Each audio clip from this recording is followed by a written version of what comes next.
हरे कृष्णा। ओम नमः शिवाय।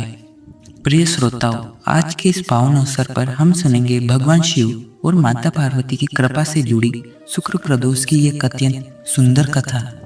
जो भक्त श्रद्धा और विश्वास के साथ प्रदोष काल में भगवान भोलेनाथ का स्मरण करते हैं, उन पर महादेव की विशेष कृपा बनी रहती है। तो आइए भगवान शिव का ध्यान करते हुए कथा का शुभारंभ करते हैं। बहुत समय पहले की बात है। एक नगर में एक वृद्ध ब्राह्मणी अपने इकलौते पुत्र के साथ रहती थी। उसका जीवन बड़े कष्टों में बीत रहा था। पति का देहांत कई वर्ष पहले हो चुका था। घर में न धन था, न कोई सहारा। जैसे तैसे वह भिक्षा मांगकर अपने पुत्र का पालन पोषण करती थी। ब्राह्मणी भगवान शिव की परम भक्त थी। चाहे घर में भोजन न हो, वह प्रतिदिन शिवलिंग पर जल अवश्य चढ़ाती। सुबह उठकर भगवान शिव का नाम लेती और दिन भर उन्हीं का स्मरण करती। एक दिन वह अपने पुत्र के साथ भिक्षा मांगने निकली। मार्ग में उसे एक घायल बालक दिखाई दिया। उसके वस्त्र फटे हुए थे और वह बहुत थका हुआ प्रतीत हो रहा था। ब्राह्मणी ने उस पर दया की। वह उसे अपने घर ले आई और उसकी सेवा करने लगी। कुछ दिनों बाद जब वह बालक स्वस्थ हुआ तो उसने बताया कि वह एक राज्य का राजकुमार है। शत्रुओं ने उसके पिता का राज्य छीन लिया था और उसे मारने का प्रयास किया था। किसी प्रकार वह अपनी जान बचाकर वहां तक पहुंचा था। ब्राह्मणी ने उसे अपने पुत्र के समान ही स्नेह देना शुरू कर दिया। अब दोनों बालक साथ रहने लगे। गरीबी तो थी, लेकिन घर में प्रेम और अपनापन था। एक दिन दोनों बालक जंगल की ओर घूमने निकल गए। वहां उनकी भेंट कुछ ऋषियों से हुई। उन ऋषियों ने एक महान तपस्वी भी थे। उन्होंने राजकुमार को देखते ही उनके उज्जवल भविष्य को पहचान लिया। ऋषि ने पूछा, पुत्र तुम कौन हो? राजकुमार ने विनम्रता से कहा, अपनी पूरी कहानी सुनाओ। ऋषि ने कुछ देर ध्यान बैठे रहे, फिर बोले, तुम्हारे जीवन में अभी जो कष्ट हैं वे अधिक समय तक नहीं रहेंगे। भगवान शिव की कृपा से तुम्हारा भाग्य बदलने वाला है। राजकुमार ने आदरपूर्वक उनके चरणों को स्पर्श किया। उधर ब्राह्मणी हर शुक्रवार प्रदोष काल में भगवान शिव का व्रत करती थी। वह पूरे दिन भगवान का स्मरण करती और संध्या के समय दीप जलाकर शिव पार्वती की पूजा करती। उनके पास अधिक साधन नहीं थे, फिर भी वह श्रद्धा से कोई कमी नहीं आने देती। कुछ समय बाद वह एक अद्भुत घटना घटी। एक रात राजकुमार को स्वप्न में भगवान शिव के दर्शन हुए।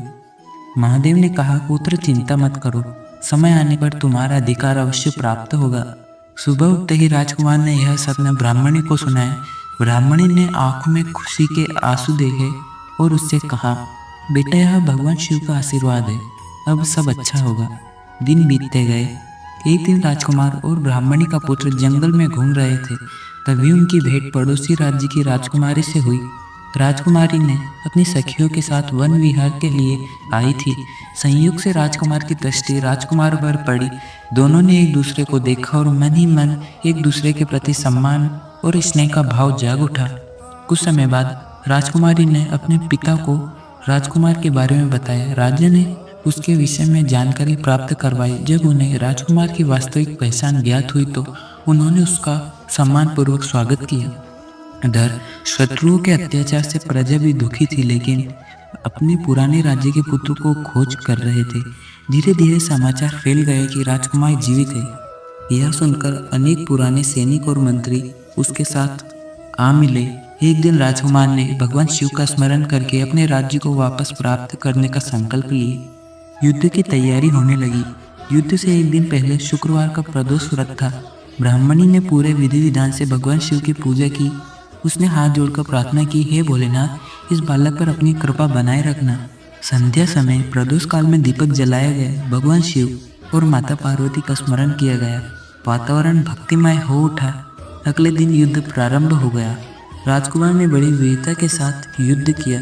उसके साथ प्रजा का समर्थन था और भगवान शिव की कृपा भी। कुछ ही दिनों में शत्रु पराजित हो गए और राजकुमार को उसका खोया हुआ राज्य वापस मिल गया। पूरा राज्य आनंद से भर उठा। मंदिरों में घंटियां बजने लगी। लोगों ने भगवान शिव को धन्यवाद किया। राजकुमार सबसे पहले उस ब्राह्मणी के पास पहुंचा जिसने कठिन समय में उसका पालन पोषण किया। उसने कहा, माता, आज जो कुछ भी है आपकी दया और भगवान शिव की कृपा से है।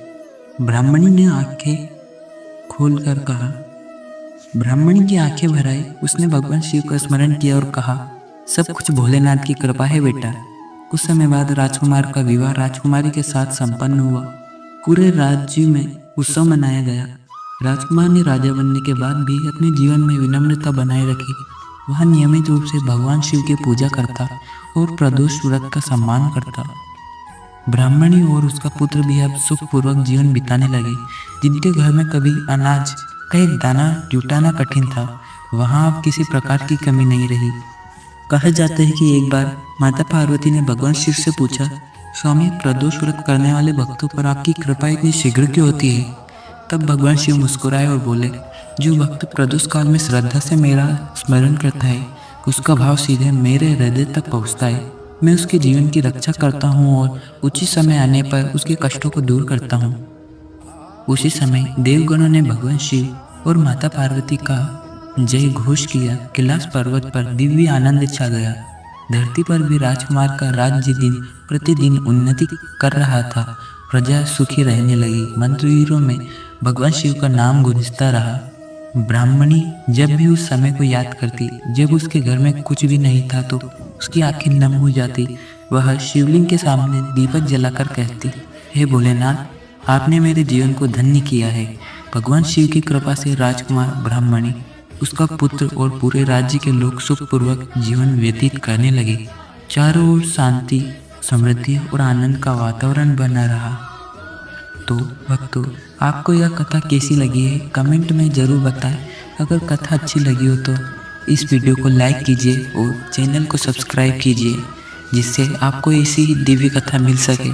और इसे अपने मित्रों व प्रियजनों के साथ अवश्य साझा कीजिए, जिससे वह लोग भी इसका लाभ उठा सकें। तो मिलते हैं किसी अन्य कथा में। बोलिए भगवान भोलेनाथ की जय, माता पार्वती की जय, शुक्र प्रदोष व्रत की जय, हर हर महादेव। आपसे विदा लेते हैं और मिलते हैं किसी अन्य पावन और दिव्य कथा में।